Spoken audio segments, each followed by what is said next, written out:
علیکم دوستوں، امید کرتی ہوں آپ سب لوگ خیریت سے ہوں گے اور میں بھی بالکل ٹھیک ہوں۔ ہم لوگ آج بات کریں گے ون ڈے رینکنگ کے حوالے سے۔ ون ڈے رینکنگ اب آئی سی سی کی جانب سے جاری کر دی گئی ہے، لیکن اس سے قبل میں ضرور حوالہ دوں گی کہ ہم بابر اعظم پر تنقید بھی کرتے ہیں، ان کی تعریف بھی کرتے ہیں، لیکن میں اس لیے تعریف کرتی ہوں کہ بابر اعظم جو ہے وہ کلاس کا پلیئر تو ہے۔ مسئلہ یہ ہے کہ اب کرکٹ میں کمپٹیشن اس قدر جو ہے وہ بڑھ چکا ہے کہ اب ظاہری سی بات ہے دیگر جو افراد ہیں ان کو ٹف ٹائم ملنا تو ایک یقینی طور پر ہو سکتا ہے۔ اگر ون ڈے رینکنگ کی بات کریں تو گزشتہ روز ون ڈے رینکنگ جاری ہوئی، جس میں آپ لوگوں نے پڑھی ہوگی خبر اور آپ کو معلوم ہوگا کہ بابر اعظم سٹل دوسرے نمبر پر ہیں، حالانکہ پچھلے کئی عرصے سے ان پر تنقید کی گئی ہے لگاتار، اور جس طرح سے وہ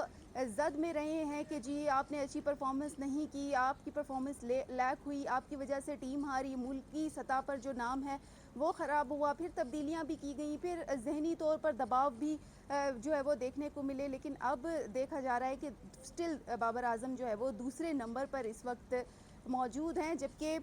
پہلے نمبر پر اگر بات کریں تو بھارت کے شبمن گل اس وقت آ چکے ہیں، اور شبمن گل جو ہے وہ اس وقت بڑی فارم میں ہے، اچھا پرفارم کر رہے ہیں، اور اب انہوں نے ترقی کی ہے اور پہلے نمبر پر آ گئے ہیں۔ لیکن جو بابر اعظم ہیں میں ان کی ضرور بات کروں گی کہ یہ کوئی ناکامی نہیں ہے کہ وہ سٹل جو ہے وہ دوسرے نمبر پر ہیں، اتنی زیادہ تنقید کے باوجود بھی جو ہے وہ دوسرے نمبر پر رہنا، یقیناً میں تو اس کو کامیابی کنسیڈر کروں گی۔ یقیناً آپ لوگ بھی سوچتے ہوں گے کہ میں اتنی عجیب سی بات کیوں کر رہی ہوں، میں اس لیے یہ بات کر رہی ہوں کیونکہ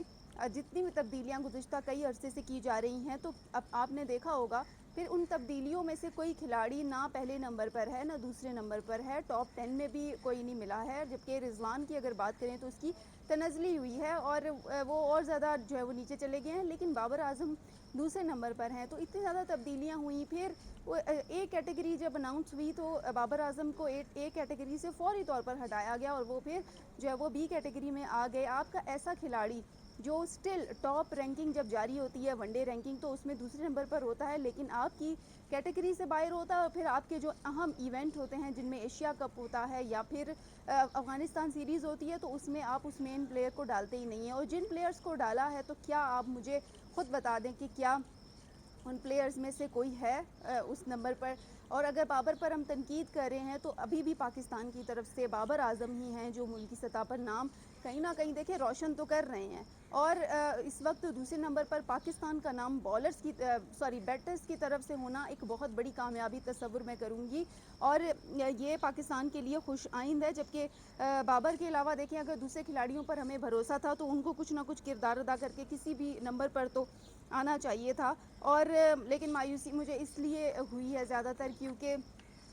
اب جو ہے وہ بابر اعظم نہ ہی کسی ایونٹ کا حصہ ہیں جو آنے والے ایونٹس ہیں، اور نہ ہی جو ہے وہ اے کیٹیگری میں وہ برقرار ہیں بلکہ بی کیٹیگری میں آ چکے ہیں، اور یہ یقیناً مایوس کن کارکردگی ہے۔ اور اگر دنیا کے اتنے ٹیلنٹڈ بیٹسمین کے درمیان ابھی تک ٹاپ پر جو ہے وہ بات آتی ہے رہنے کی تو وہ پھر بابر اعظم کا ہی نام ہوتا ہے، یعنی کہ اس کا مطلب یہ ہرگز نہیں کہ بابر اعظم اب بہت پیچھے چلے گئے ہیں، مگر یعنی کہ ابھی بھی وہ ایگزسٹ کرتے ہیں اور بڑے اچھے رینک پر جو ہے وہ ایگزسٹ کرتے ہیں۔ تو جی اور دوسری بات اگر میں آپ کو بتاؤں کہ جب بابر کریز پر ہوتا ہے تو آپ کو پتہ ہے کہ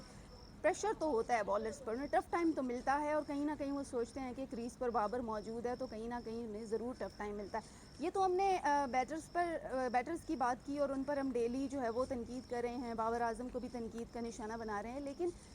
بالرز کی طرف اگر تھوڑا سا دھیان دے دیں تو بالرز نے ہماری ٹیم کو کیا دیا ہے، یعنی اتنے سارے ایونٹس ہوئے ہیں تو انہوں نے کون سا ایسا کمال کر دیا ہے کہ اب ہم خوش ہو جائیں۔ جو ریسنٹلی رینکنگ جاری ہوئی ہے ہمارا کوئی بھی بالر ٹاپ رینکنگ میں شامل نہیں ہے، اور یہ پاکستان کے لیے انتہائی شرمناک بات ہے کہ کیوں ہمارا کوئی بھی بالر سٹل ہمارے سپنرز پیچھے جا رہے ہیں، لوگوں کے جو دنیا کے جو سپنرز ہیں وہ آگے ترقی کر رہے ہیں اور ہمارے جو سپنرز ہیں وہ پیچھے چلے جا رہے ہیں۔ تو یقیناً اب تک اب دیکھتے ہیں کہ جی بالرز میں کون کون جو ہے وہ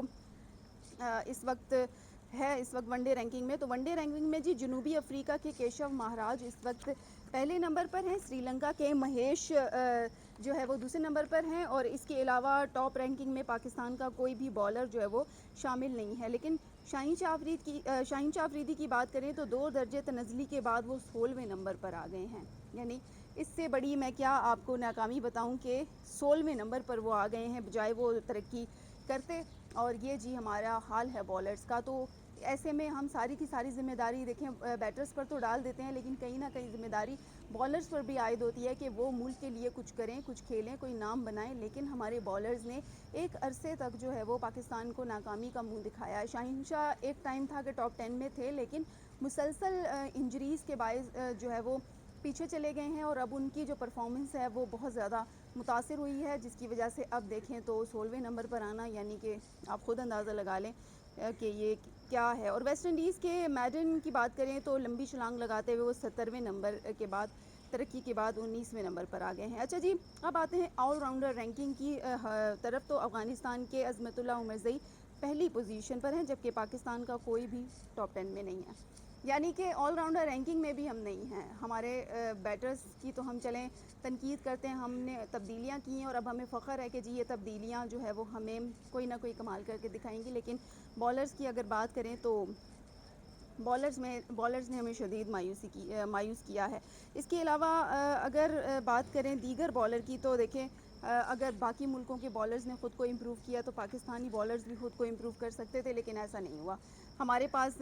جو ہے وہ اسٹرائک بالر نہیں ہے. ماضی میں ہمارے پاس وسیم اکرم تھے، وقار یونس تھے، سعید اجمل تھے، شعیب اختر تھے، جن کی وجہ سے ٹف ٹائم ملتا تھا. ہمیشہ ٹاپ 10 میں بھی رہتے تھے، ٹاپ پر رہتے تھے. لیکن بدقسمتی سے اب ایسا کوئی بھی نہیں ہے جو مستقل پرفارمنس دے. اور اسپنرز کی ہم دیکھ رہے ہیں مسلسل ناکامی ہے. بالرز کو ریگولر موقع نہیں مل رہا. میں تو یہی سمجھوں گی کہ یا تو بالرز کو ریگولر موقع نہیں مل رہا، جس کی وجہ سے پرفارمنس ہونے کے باوجود انہیں گراؤنڈ سے باہر بٹھا دیا جاتا ہے اور وہ ذہنی دباؤ لیتے ہیں اور پھر کھیل نہیں پاتے. لیکن کیا ہر مرتبہ ہر ملبہ ذہنی دباؤ پر ہم ڈال دیں؟ یعنی بالرز کی کوئی ذمہ داری نہیں ہے کہ وہ جب گراؤنڈ میں آئیں. دیکھیں بیٹرز کرتے ہیں، بیٹرز کی کارکردگی بہت میٹر کرتی ہے. آل راؤنڈر کی کارکردگی اس سے زیادہ میٹر کرتی ہے، لیکن بالر کی کارکردگی بھی جو ہے وہ آپ کو جب تک 100% نہیں دیتی تب تک آپ کوئی بھی میچ کسی ٹیم کے خلاف نہیں جیت سکتے. اس وقت اگر آپ افغانستان سیریز کو دیکھیں، ایشیا کپ کو دیکھیں، تو اس کے لیے جو افغانستان ہے، بھارت ہے، دیگر ٹیمیں ہیں، وہ اپنے آپ کو بڑے اچھے طریقے سے تیار کر رہی ہیں. اور خاص طور پر انڈیا کی میں بات کروں تو وہ اپنے اسپنرز پر بڑی توجہ دے رہے ہیں، اور اسپنرز خود بھی بلکہ بڑا فوکس کر رہے ہیں، کیونکہ آنے والے جو ایونٹ ہیں کل کے مجھے کامنٹ آیا تھا فیصل صاحب کا، تھینک یو فیصل صاحب. بالکل ایسا ہی ہے. آپ نے کہا تھا کہ جی اگلا جو ایونٹ ہے یہ ایشیا کپ، یہ ہم اس کو جنگ ہی تصور کریں، تو ایسا ہی ہے. یہ ہمارے لیے کسی جنگ سے کم نہیں ہے، کیونکہ ریسنٹلی جنگ کا سامنا کیا ہے بھارت کے ساتھ، اور اس کے بعد یہ پہلا میچ ہوگا. تو اس میں پاکستان کی ذمہ داری یہ ہے کہ ذمہ داری کا مظاہرہ کرے. ٹھیک ہے ہم نے تبدیلیاں کر لی ہیں، جن کو بھی شامل کیا ہے. میں صرف یہ چاہتی ہوں مجھے ٹھیک ہے میں بابر اعظم کی سپورٹ کرتی ہوں، لیکن مجھے صرف یہ کنسرن ہے کہ ملک کے لیے جب کھیلیں کھلاڑی تو ملک کا نام روشن کریں، ان کو جیتنا چاہیے، آگے آنا چاہیے. لیکن اگر وہ گراؤنڈ میں جاتے ہیں اور پھر سے وہی لیم ایکسکیوزز دیتے ہیں، پھر سے وہی چیزیں، وہی جو پرانی عادات تھیں ان کو اپناتے ہیں، تو پھر اتنے بڑے ایونٹ میں ہم ناکامی جو ہے وہ افورڈ نہیں کر سکتے. قوم بڑی پرجوش ہے، قوم جو ہے وہ عوام اس وقت ایکسائٹیڈ ہے. ایکسائٹیڈ ہونے کے ساتھ ساتھ وہ پر امید ہیں کہ جی پاکستان جیت کے آئے گا. تو خدا را میں تو دعا کرتی ہوں کہ پاکستانی جو قومی ٹیم ہے وہ مایوس نہ کرے قوم کو. جو آنے والا ایشیا کپ ہے اس کے لیے اچھی کارکردگی کا مظاہرہ بھی کرے، اور جو ہے وہ یہ کپ ہمارا ہی ہو. اسی کے ساتھ ہی دوستوں مجھے دیجیے اجازت. انشاءاللہ کل آپ لوگوں سے پھر بات ہوگی. تب تک کے لیے اللہ حافظ.